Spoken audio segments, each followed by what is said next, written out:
الحمد لله وكفى وسلام على عباده الذين اصطفى أما بعد أعوذ بالله من الشيطان الرجيم بسم الله الرحمن الرحيم من عمل صالحا من ذكر أو أنثى وهو مؤمن فلنحيينه حياة طيبة.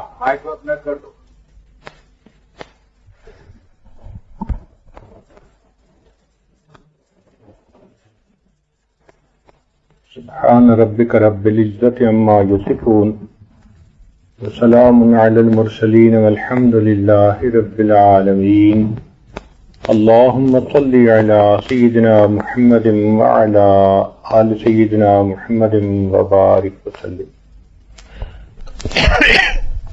من عمل صالحا من ذكر او انثى وهو مؤمن، جو شخص ایمان والا ہو اور وہ نیک اعمال کرے، فَلَنُحْيِيَنَّهُ حَيَاةً طَيِّبَةً، ہم اس کو ضرور بالضرور پاکیزہ زندگی عطا فرمائیں گے.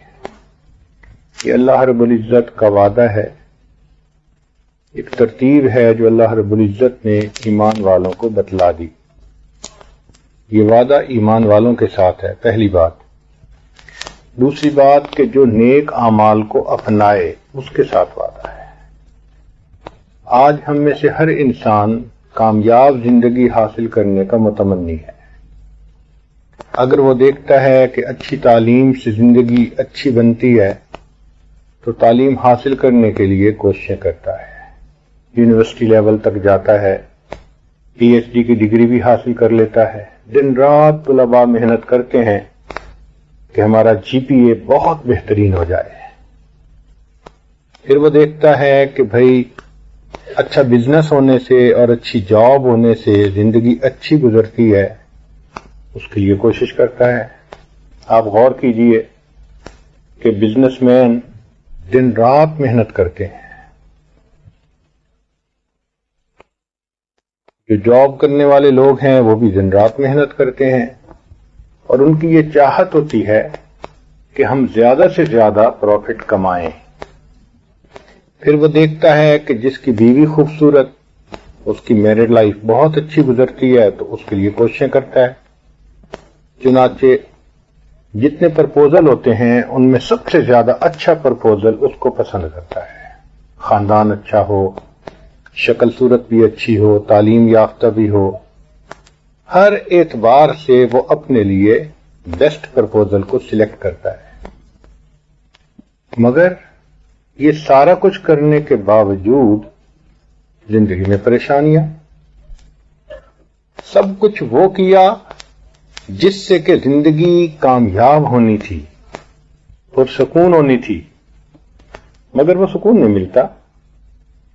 مال بھی ہے، جمال بھی ہے، لوگوں میں عزت آبرو بھی ہے، دل میں سکون نہیں ہے. تو کوئی چیز تو مسنگ ہے نا، کوئی لنک مسنگ ہے جس کی وجہ سے آج پرسکون زندگی نصیب نہیں ہے. آج اس محفل میں ہم نے اس پوائنٹ کو سمجھنا ہے کہ آخر ہماری زندگی میں اللہ رب العزت نے اس کائنات کو بنایا اور اس کے چلانے کا ایک نظام متعین فرما دیا، قانون بنا دیے. چنانچہ آپ اگر غور کریں، ایک شخص کے پاس آم کی ایک گٹھلی ہے اور وہ چاہتا ہے کہ میں اس سے پھل حاصل کروں. اس کی ایک ترتیب ہے. اس گٹھلی کو زمین کے اندر وہ بوئے، اس کو پانی دے، اس میں سے کوپل نکلے گی، اس کی حفاظت کرے، دیکھ بھال کرتا رہے حتیٰ کہ وہ پودا بنے گا. پھر وہ پودا درخت بنے گا، پھر اس درخت کے اوپر پھول لگیں گے اور بالآخر وہ پھول پھل میں تبدیل ہوں. تو ایک بیج سے پھل حاصل کرنے میں ایک ترتیب تھی. اب ایک آدمی کے پاس آم کی گٹھلی ہو اور وہ نفل پڑھ پڑھ کے دعائیں مانگے، اللہ مجھے اس سے پھل دے دیجئے، اس کو پھل نہیں ملے گا. اس لیے کہ وہ اللہ تعالیٰ کے بنائے ہوئے قانون پر عمل نہیں کر رہا. گٹھلی خود بخود پھل میں کیسے تبدیل ہو جائے گی بھائی؟ اسی طرح ایک نوجوان آدمی ہے جس کی چاہت ہے کہ اللہ مجھے نیک بیٹا دے. ایک ترتیب ہے، نکاح کرے، بیوی کے پاس رہے، اللہ تعالیٰ کی رحمت ہوگی تو یہ صاحب اولاد ہو جائے گا. اب اس نے نکاح تو کیا نہیں، صبح شام نفل پڑھ کے دعائیں مانگ رہا ہے اللہ مجھے صاحب اولاد بنا دے، تو ہر بندہ اس کو بے وقوف کہے گا کہ بھی اللہ تعالیٰ کی بنائی ہوئی ترتیب کے مطابق چلو، صاحب اولاد بھی بن جاؤ گے. اسی طرح ہر کام میں اللہ رب العزت کی بنائی ہوئی ایک ترتیب ہے. ایک ترتیب یہ ہے کہ جو شخص اپنے اعمال کو ٹھیک کر لیتا ہے اللہ تعالیٰ اس کے حالات کو ٹھیک کر دیتے ہیں. یہاں ہمیں غلط فہمی ہوتی ہے. ہم یہ چاہتے ہیں کہ اللہ تعالیٰ حالات کو پہلے ٹھیک کرے پھر ہم بھی ٹھیک ہو جائیں گے، تو ہم ترتیب کو بدلنے کی کوشش کرتے ہیں. آپ غور کریں، اگر آپ اپنے دوست سے پوچھیں کئی دنوں سے بھئی آپ مسجد میں نظر نہیں آئے، وہ کہے گا بس کچھ کام میں رکاوٹیں ہیں، ٹھیک ہو گیا میں آ جاؤں گا.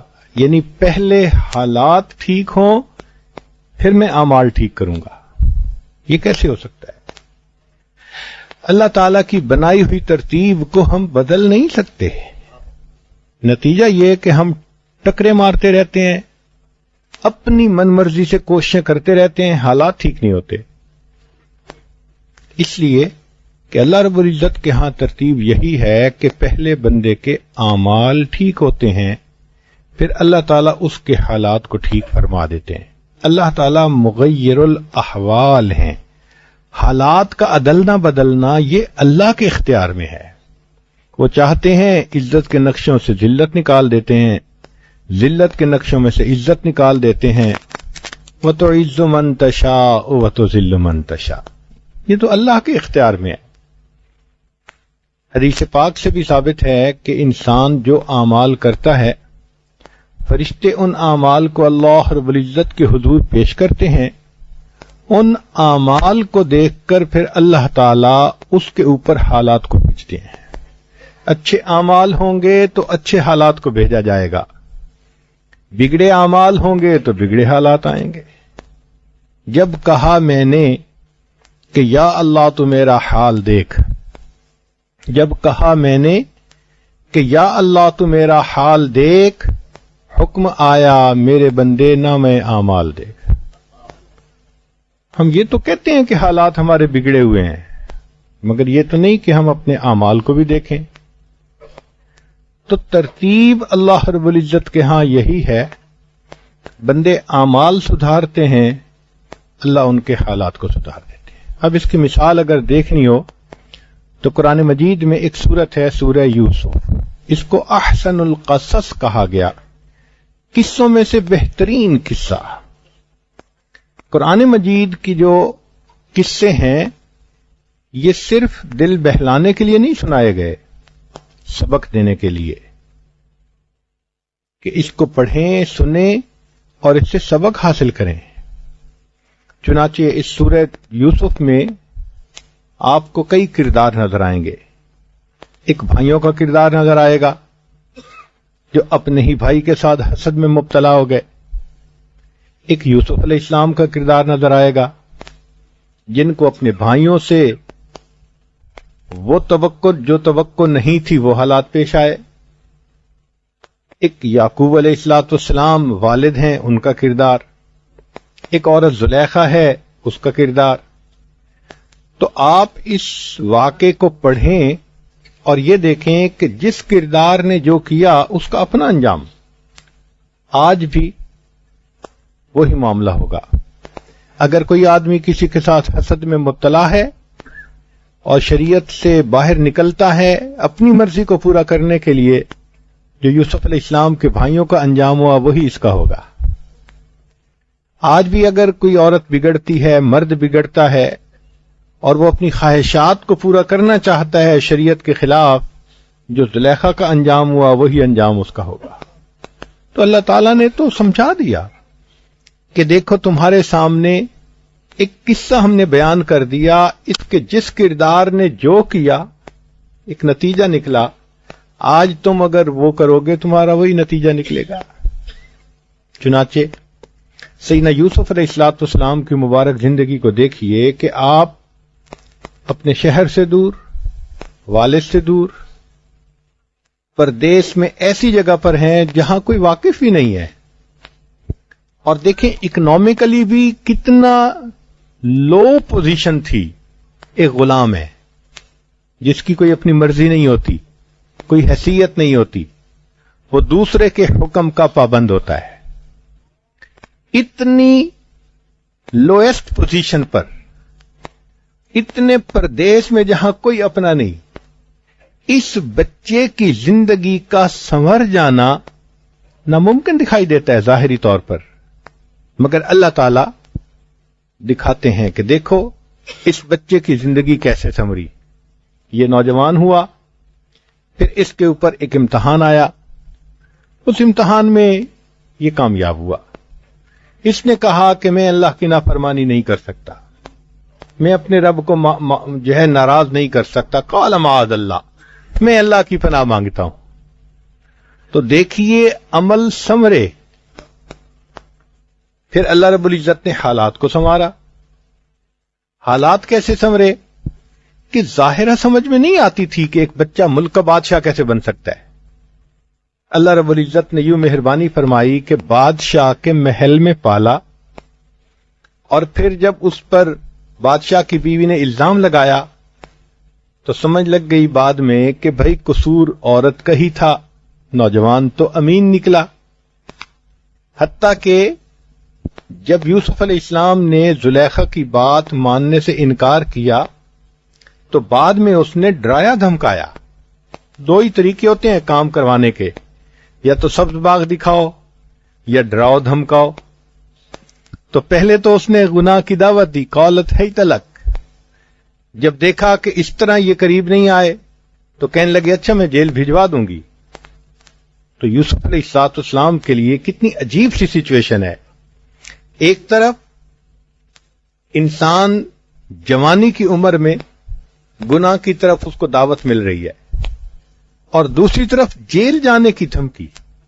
مگر یوسف علیہ السلام دعا مانگتے ہیں، قال رب السجن احب الی مما یدعوننی الیہ. اے اللہ، جس گناہ کی طرف یہ عورتیں بلا رہی ہیں اس سے تو بہتر ہے کہ میں جیل میں ہی چلا جاؤں. ثابت کر دیا مالک، تکلیفوں کو میں گلے لگا لوں گا، مشقتیں اٹھا لوں گا، صعوبتیں برداشت کر لوں گا، اے اللہ میں تیرے حکم کی نافرمانی نہیں کروں گا. جب کر دیا جو اللہ تعالیٰ چاہتے تھے، اب اللہ رب العزت نے دیکھو کیا مہربانی فرمائی. جیل چلے گئے، وہاں پر دو بندوں نے خواب دیکھا، سچ نکلا. ایک بندہ بادشاہ کی خدمت میں جا پہنچا تو کچھ عرصے بعد بادشاہ نے بھی خواب دیکھا. اب اس بندے نے کہا کہ جی میں ایک آدمی کو جانتا ہوں، جیل میں ہے، جو خواب کی تعبیر دی تھی سچ نکلی، آپ بھی اس کو بلا کے پوچھیں. یوسف علیہ السلام کو بلایا گیا، مگر یوسف علیہ السلام پہلی دفعہ بلانے پر ایسے نہیں آئے. جب بلایا گیا تو یوسف علیہ السلام نے کہا کہ بادشاہ سے کہو کہ پہلے تو یہ فیصلہ کرے نا کہ جو میرے اوپر ایک الزام لگا تھا اس میں قصور کس کا تھا. اب بادشاہ کو ماننا پڑا کہ واقعی یہ نوجوان سچا، تو دل میں عزت آ گئی. اب جب یوسف علیہ السلام نے آ کر خواب کی تعبیر دی تو بادشاہ بڑا خوش ہوا، مگر وہ سوچنے لگا کہ مجھے اب ہیلپ کی ضرورت ہے، کسی ایسے بندے کی جو سمجھدار بھی ہو اور امانت دار بھی ہو. یوسف علیہ السلام کا امانت دار ہونا تو ثابت ہو چکا تھا. جو عزت کے معاملے میں امانت دار ثابت ہو سکتا ہے تو مال کے معاملے میں تو آسان ہوتا ہے. تو بادشاہ کے دل میں پہلے سے یہ بات تھی کہ امانت والا ہے. اب اس کو چاہیے تھا کہ کوئی سمجھدار بھی ہو. تو یوسف علیہ السلام نے خواب کی تعبیر دے کر بتا دیا کہ میں سمجھتا ہوں معاملے کو. چنانچہ اس نے کہا انک الیوم لدینا مکین امین، آج کے دن تو نے میری نظر میں بڑا مقام پا لیا۔ اب ان کو خزانوں کا وارث بنا دیا۔ ذرا غور کیجئے، کل کو بازار میں بکنے والا بچہ، غلام کی حیثیت سے محل میں زندگی گزارنے والا بچہ، آج بادشاہ کے سامنے خزانوں کا نگران بن چکا ہے۔ پھر حضرت یوسف علیہ السلام نے جو مینجمنٹ کی، اس کو کہتے ہیں کرائسس مینجمنٹ، وہ اتنی اچھی تھی، ترتیب بنا دی کہ اتنے بندے ہوں گے، اتنے بیگ ان کو دیے جائیں گے ویٹ کے، اور یہ ترتیب ہوگی، اور جو گندم تھی اس کو پریزرو بھی کروا دیا، تو بادشاہ کو اور یقین ہو گیا۔ چنانچہ بادشاہ نے بادشاہی اس کے حوالے کر دی۔ اب یوسف علیہ السلام بادشاہ بن کے زندگی گزار رہے ہیں۔ اس دوران انہوں نے اپنے بھائی کو رکھ لیا اپنے پاس۔ پھر اس کے بھائی دوبارہ آئے یوسف علیہ السلام کے پاس۔ اس وقت بھائیوں کی حالت بہت ابتر تھی۔ انہوں نے آ کے بھیک مانگنے کے انداز میں کہا، یا ایھا العزیز، اے عزیز مصر، مسنا و اہلنا الضر، ہمیں اور ہمارے اہل خانہ کو تنگ دستی نے بے حال کر دیا۔ وجئنا ببضاعۃ مزجاۃ فاوف لنا الکیل، اور ہم آپ کے پاس قیمت بھی لائے ہیں جو پوری نہیں ہے، مگر ہمیں گندم پوری دے دیں۔ فتصدق علینا، ہمارے اوپر صدقہ خیرات کر دیں۔ ان اللہ یجزی المتصدقین، اللہ صدقہ دینے والوں کو جزا دیتا ہے۔ اب یہ تو فقیر کہتا ہے، یہ تو بیگر کہتا ہے کہ بھئی دو، اللہ تمہیں جزا دے گا۔ حضرت یوسف علیہ السلام نے جب دیکھا کہ یہ بھی تو نبی زادے ہیں، ایک نبی علیہ السلام کے بیٹے ہیں، مگر آج اس حال میں کہ میرے سامنے کھڑے بھیک مانگ رہے ہیں، تو اب یوسف علیہ السلام نے پوچھا، ما فعلتم بیوسف، بتاؤ تم نے یوسف علیہ السلام کے ساتھ کیا کیا تھا؟ وہ تو ہکے بکے رہ گئے۔ قالوا اِنَّكَ لَأَنْتَ یوسف، کیا آپ یوسف ہیں؟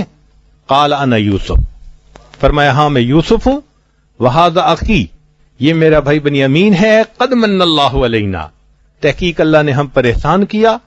انہ من یتق ویصبر، جو تقوی اختیار کرتا ہے، اپنے اندر صبر و ضبط پیدا کرتا ہے، فإن اللہ لا یضیع اجر المحسنین، اللہ ایسے نیکوکاروں کے اجر کو ضائع نہیں کیا کرتے۔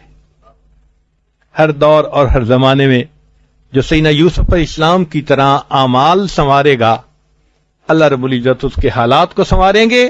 فرش پہ ہوگا، اللہ فرش سے اٹھا کر عرش کے اوپر بٹھا دیں گے۔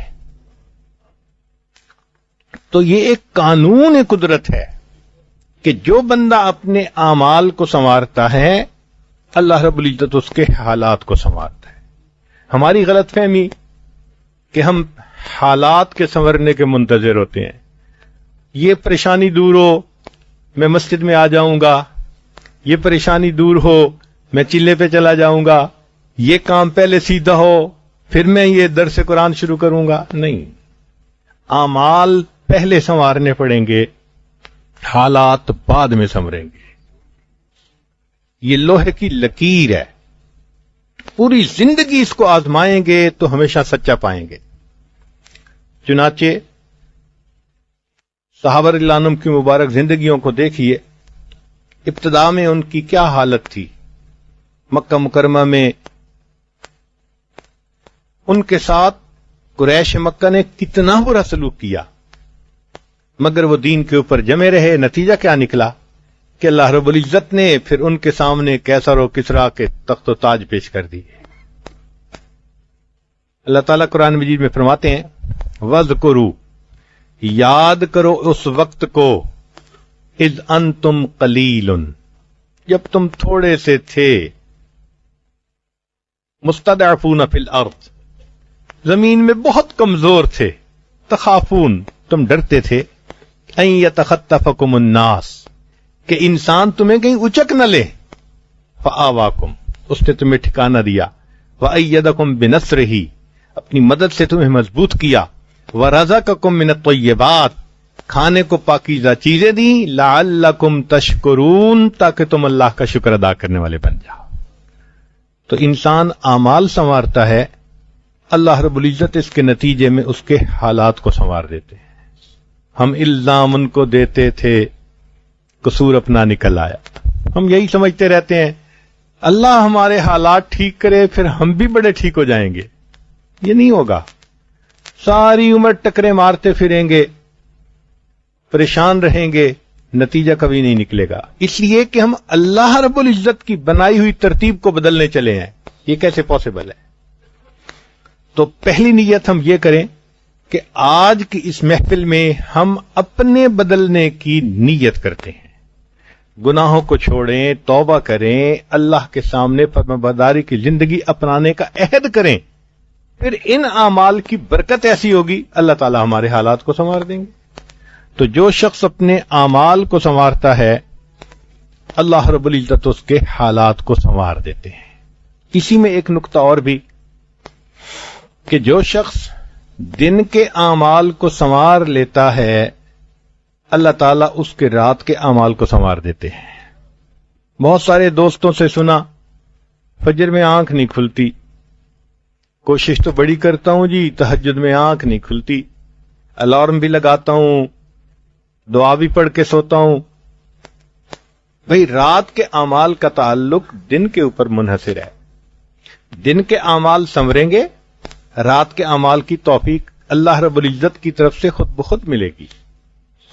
ہوتا کیا ہے کہ دن میں آنکھ قابو میں نہیں, تو عبادت کی لذت کیسے ملے؟ رات کو مناجات کی لذت کیسے ملے؟ دن میں اگر ہم غیبت کرتے ہیں, دوسرے کا دل دکھاتے ہیں, خلاف شرع کام کرتے ہیں, تو رات کی عبادت کی توفیق کیسے مل جائے گی؟ ہمیں دن کو پہلے سنوارنا پڑے گا. اب سارا دن تو انتظار رہتا ہے فلاں کا میسج کب آئے گا, فلاں سے فون پہ کب بات ہوگی. دن میں تو ٹائم گزرتا ہے کبھی اس ویب سائٹ پہ کبھی اس پہ, احساس ہی نہیں ہوتا کہ ہم حکم خدا کو توڑ رہے ہیں, ہم اللہ تعالیٰ کو ناراض کر رہے ہیں. تو اگر دن ہم ایسے اعمال کے ساتھ گزاریں گے تو رات کے اعمال کی توفیق کیسے مل جائے گی؟ ہاں, جو لوگ اپنے دنوں کو نیکی سے آباد کر لیتے ہیں پھر اللہ تعالیٰ ان کی راتوں کو بھی ان کے دنوں کی مانند بنا دیتے ہیں. پھر تہجد کے وقت ان کا بستر ان کو اچھال دیتا ہے, جتنے تھکے ہوئے ہوں, جتنا ان کی طبیعت خراب ہو, مگر تہجد کے وقت ان کا اٹھنا پکا. حدیث پاک میں آتا ہے رات کا وقت ہوتا ہے, اللہ تعالیٰ فرشتوں کو فرماتے ہیں فلاں فلاں فلاں میرے نافرمان ہیں, جاؤ ان کے سرہانے کھڑے ہو کر پہرا دو, یہ میرے نیک بندوں کے اٹھنے کا وقت ہے, میں نہیں چاہتا کہ اس وقت میں یہ اٹھیں, تم انہیں لوری دے کے سلاؤ, اٹھنے نہ دو. تو یہ نہیں کہ ہم تہجد نہیں پڑھتے, ایسی بات نہیں ہے, بلکہ یوں سوچو کہ اللہ اس وقت ہماری شکل دیکھنا ہی پسند نہیں فرماتے, اٹھنے نہیں دیا جاتا, سلا دیا جاتا ہے. پھر فرماتے ہیں کہ یہ بندے میرے نیک بندے ہیں, جاؤ اور ان کو پر مار کے جگا دو تاکہ یہ اٹھیں اور عبادت کریں اور مجھ سے مانگیں اور میں پروردگار ان کو عطا کر دوں. اور تیسری جماعت کو فرمایا جاتا ہے فلاں فلاں میرے بندے وہ میرے بڑے مقربین ہیں, انہوں نے مجھے راضی کر دیا, میں ان کے جاگنے پہ بھی راضی, ان کے سونے پہ بھی راضی, جاؤ صرف کروٹ بدل لو. وہ چاہیں گے تو جاگ جائیں گے اور چاہیں گے تو لیٹے رہیں گے, میں دونوں حالوں میں ان سے راضی ہوں. تو حدیث مبارکہ میں یہ تقسیم ہوتی ہے اللہ کی طرف سے. اب ہم جو سوئے رہتے ہیں اس کا مطلب یہ کہ ابھی ہم اس کیٹیگری میں نہیں آئے جہاں اللہ اٹھا دیتے ہیں, اور اس کے لیے ہمیں اپنے اعمال کو سنوارنا ہوگا. تو ہم اپنے دن کے اعمال کو سنواریں گے, اس کے نتیجے میں اللہ رب العزت ہمیں رات کے اعمال کی توفیق عطا فرما دیں گے. ایک دوسری بات جو لوہے کی لکیر ہے کہ جو انسان اللہ سے اپنے تعلق کو سنوار لیتا ہے اللہ تعالی مخلوق کے اس کے تعلق کو درست فرما دیتے ہیں. جو شخص اللہ رب العزت سے اپنے تعلق کو سنوار لیتا ہے اللہ تعالیٰ مخلوق سے اس سے تعلق کو درست فرما دیتے ہیں. چنانچہ سیدہ عائشہ صدیقہ رضی اللہ تعالی عنہا کو ایک مرتبہ سیدنا امیر معاویہ رضی اللہ عنہ نے خط لکھا کہ آپ ام المؤمنین ہیں، آپ مجھے نصیحت فرمائیں. تو ام المؤمنین نے ایک مختصر سا جواب دیا، مگر واقعی ام المؤمنین ہونے کا حق ادا کر دیا. اتنا خوبصورت جواب دیا. فرمایا کہ اگر تم مخلوق کی خوشی کی خاطر اللہ کو ناراض کرو گے، اللہ مخلوق کے دل میں تمہاری نفرت ڈال دیں گے، وہ بھی تمہارے دشمن ہو جائیں گے. اور اگر مخلوق کو ناراض کر کے اللہ کو راضی کر لو گے، اللہ مخلوق کے دل میں محبت ڈال دیں گے، یہ ناراض لوگ بھی تمہارے دوست بن جائیں گے. تو اصل تو اللہ کی رضا ہے، اللہ کو راضی کرنا ہے. تو ہم اللہ رب العزت کو راضی کر لیں گے، اس کے نتیجے میں اللہ تعالی مخلوق کو ہم سے راضی کر دیں گے. چنانچہ فضیل بن عیاض رحمت اللہ علیہ فرماتے ہیں کہ جب بھی مجھ سے کوئی گناہ سرزد ہوا، میں نے ہمیشہ دیکھا کہ یا تو میری بیوی نے میری نافرمانی کی، خواہ مخواہ کے آرگومنٹ، خواہ مخواہ کی چخ، اور اگر نہیں تو میری اولاد میں سے کسی نے میری نافرمانی کی، اور اولاد نہیں تو جو لوگ ماتحت تھے، غلام، نوکر، خادم، انہوں نے نافرمانی کی. فرماتے ہیں اگر انہوں نے بھی نہ کی تو میری سواری کے جانور نے میری نافرمانی کی. اس کا مطلب یہ کہ جو شخص اللہ کی نافرمانی کرتا ہے، یہ نافرمانی ڈاؤن دی سٹریم ریفلیکٹ ہو کر رہتی ہے. یہ ہو نہیں سکتا. اس لیے آج یہ شکوہ عام ہے کہ جی اولاد سنتی نہیں. بھئی ہم اللہ کی نہیں سنتے، نتیجے میں اولاد ہماری نہیں سنتی. ہم آج سے اللہ کی سننا شروع کر دیں، ماننا شروع کر دیں، آپ دیکھیں اللہ تعالیٰ اولاد کو کیسے جانثار فرما بردار بنا دیں گے.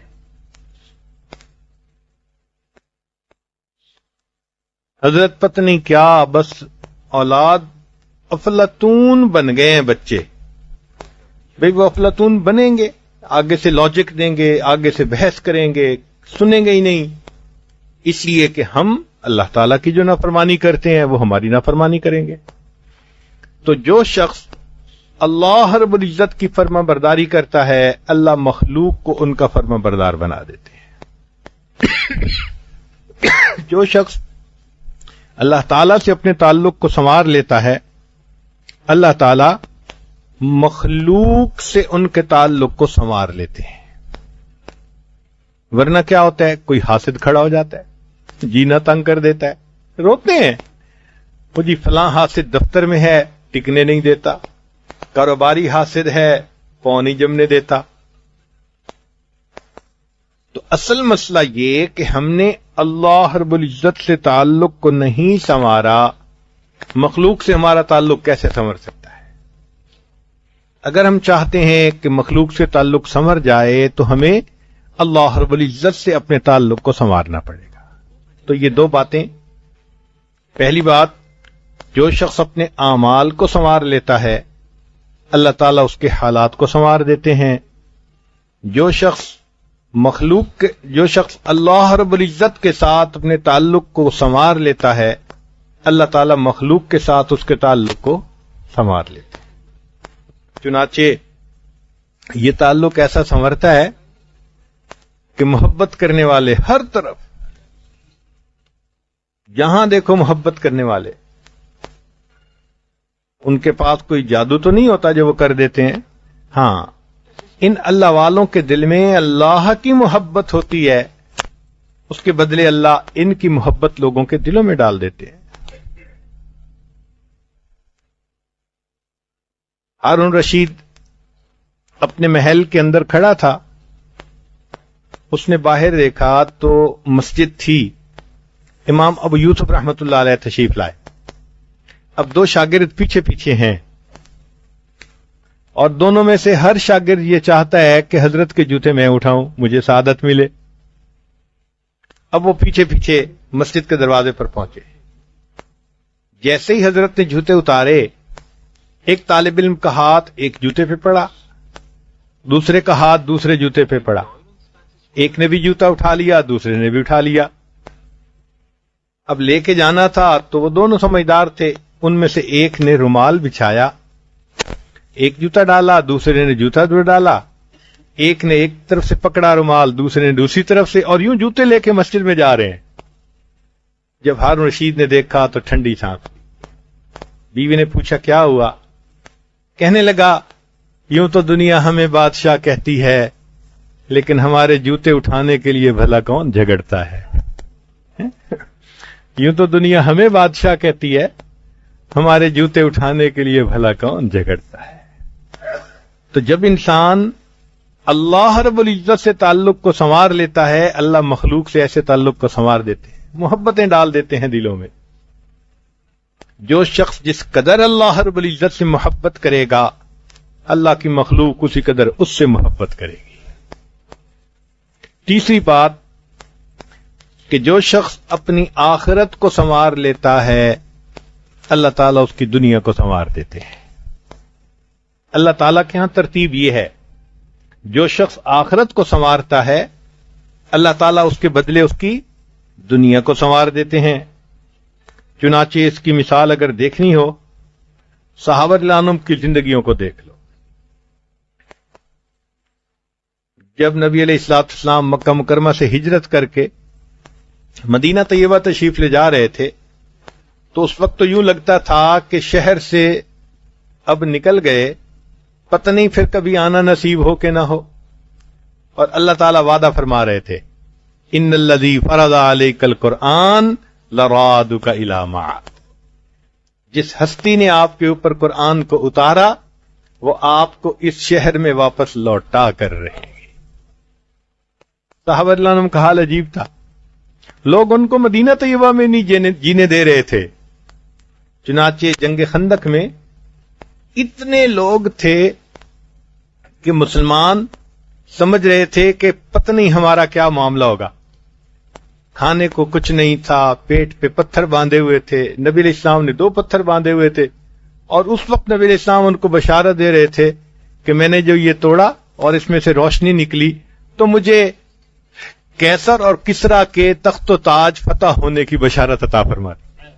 کھانے کو روٹی نہیں مل رہی اور کیسر و کسرا کے تخت و تاج ملنے کی خوشخبریاں مل رہی ہیں، مگر اللہ رب العزت نے رحمت کی کہ صحابہ رضی اللہ عنہم کو جو تعلیمات دی نبی علیہ السلام نے، انہوں نے اس پر عمل کیا، اور پھر آنے والے وقت میں دیکھو اللہ رب العزت نے ان کی دنیا کو کیسے سنوارا۔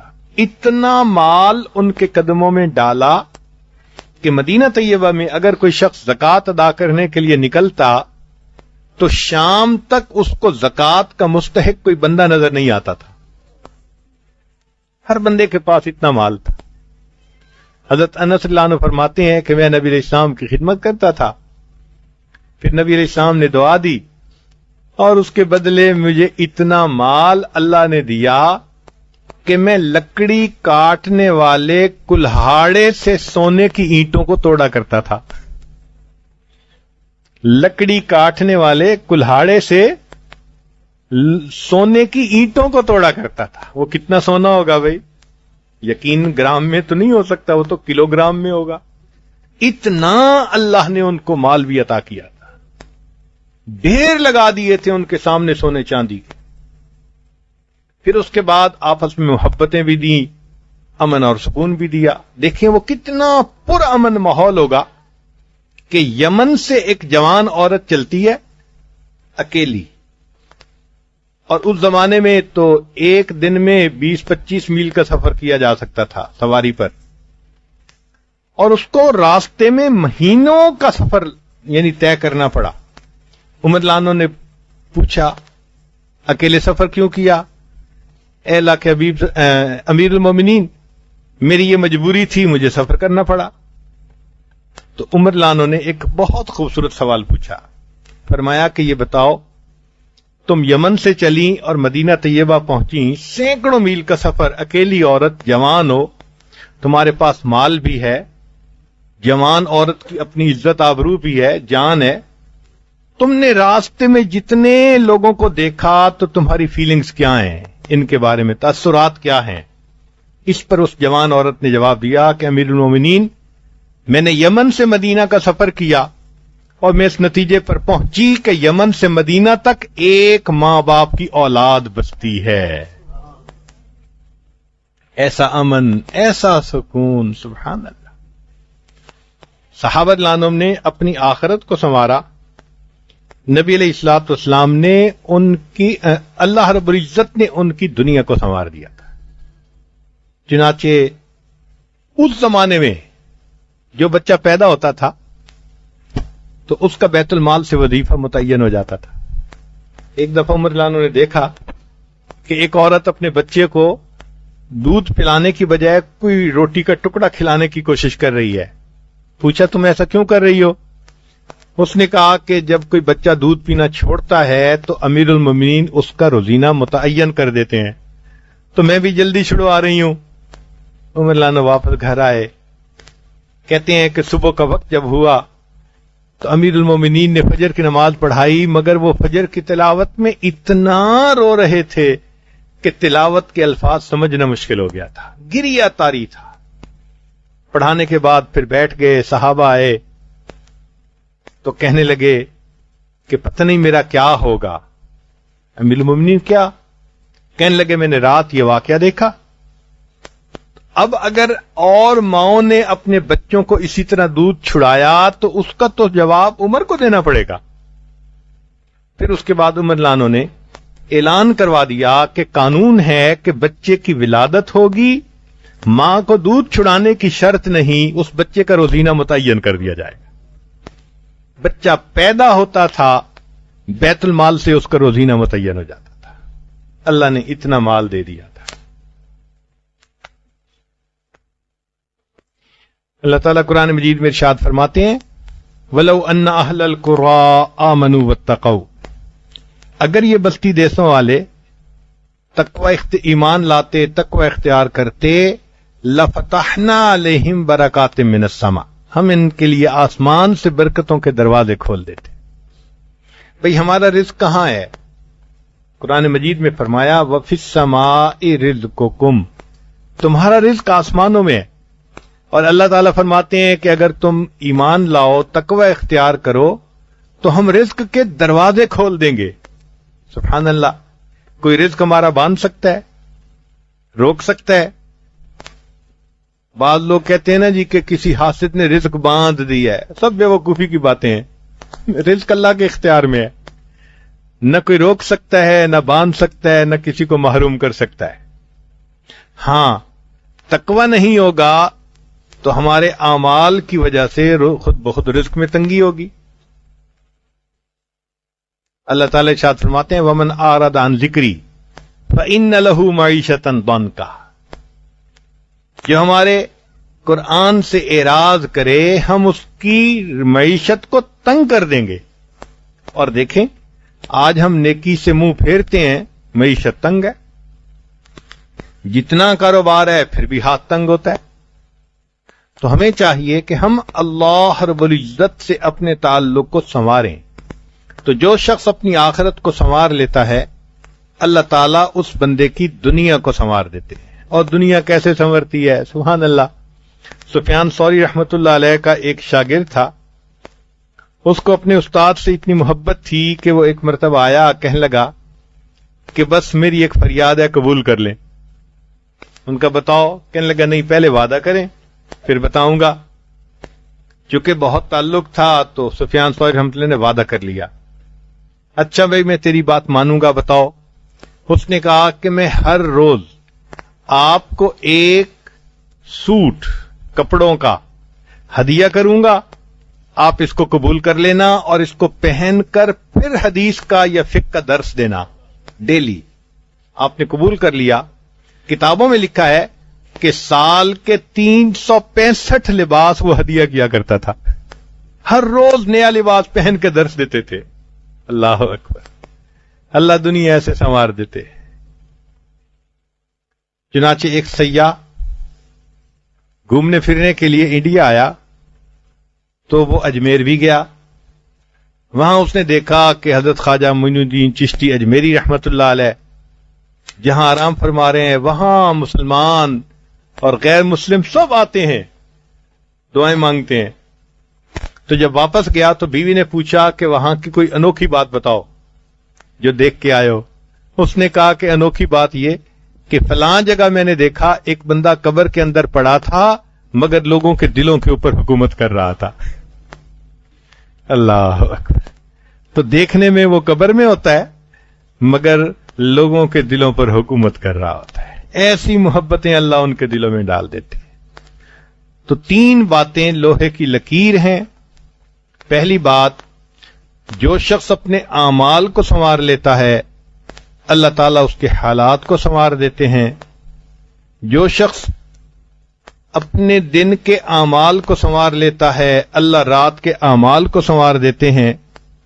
جو اللہ رب العزت سے اپنے تعلق کو سنوار لیتا ہے اللہ مخلوق سے تعلق کو سنوار دیتے ہیں۔ اور جو شخص اپنی آخرت کو سنوار لیتا ہے اللہ تعالیٰ اس کی دنیا کو سنوار دیتے ہیں۔ اب ہم اگر اس ترتیب کو سمجھ کر اس کے مطابق رہیں تو کامیاب زندگی گزار لیں گے۔ ترتیب کو بدلنے کی کوشش کرتے پھریں گے تو ٹکرے ماریں گے۔ اللہ تعالیٰ ہمیں سمجھ عطا فرمائے تاکہ ہم اللہ کی فرما برداری والی زندگی کو اختیار کریں۔ اللہ تعالیٰ دنیا میں بھی عزتیں دیں گے، دنیا میں بھی اللہ تعالیٰ انسان کے لیے خوشیاں عطا فرمائیں گے۔ رکاوٹ ہیں تو ہمارے اپنے گناہ ہیں، اور جب تک گناہوں کو نہیں چھوڑیں گے یہ برکتوں کے رحمتوں کے دروازے نہیں کھلیں گے۔ اللہ رب العزت نے قاعدہ اور قانون بتا دیا، وَلَوْ أَنَّ أَهْلَ الْقُرَىٰ آمَنُوا وَاتَّقَوْا لَفَتَحْنَا عَلَيْهِمْ بَرَكَاتٍ مِّنَ السَّمَاءِ۔ اللہ تعالی ہمیں ایمان تقوی کی زندگی عطا فرمائے اور برکتوں کے دروازے ہم پر کھول دے، اور جو بقیہ زندگی ہے اللہ رب العزت اس کو نیکی تقوی پر گزارنے کی توفیق عطا فرمائے۔ وآخر دعوانا ان الحمد للہ رب العالمین۔